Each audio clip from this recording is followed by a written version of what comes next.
Hello everyone, hope you're doing good. In this quick tutorial, we are going to disable Cortana. Cortana in Windows 10, which is actually a memory hogger.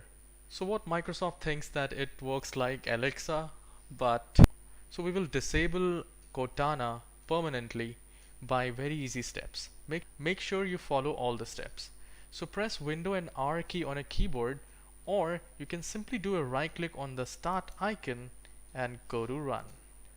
Now once you're in the run window, type regedit and click on OK. So once you click on OK, it will ask you to say yes.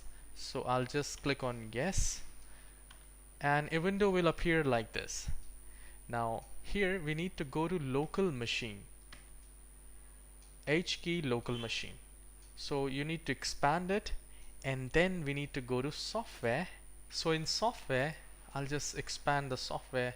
We are looking for policies and we just have to expand policies and then Microsoft. I'll scroll it down. We are looking for Windows and then we are looking for Windows search and I found it. Now once you click on Windows search, if you see allow Cortana, that is absolutely fine. You just have to double click and give the value 1 to it and then click on OK. But if you do not see allow Cortana here, then just do a right click, click on new, then dword 32-bit value. No matter it's a 64-bit computer or 32-bit, we need to select dword 32-bit value.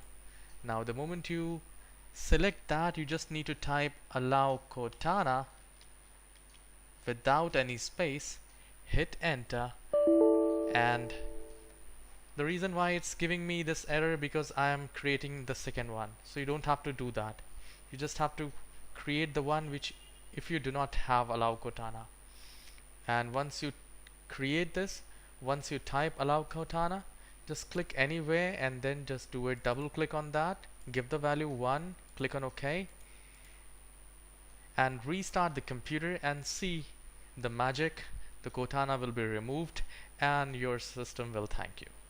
So if you have liked the video, please hit the like and subscribe. I need your support.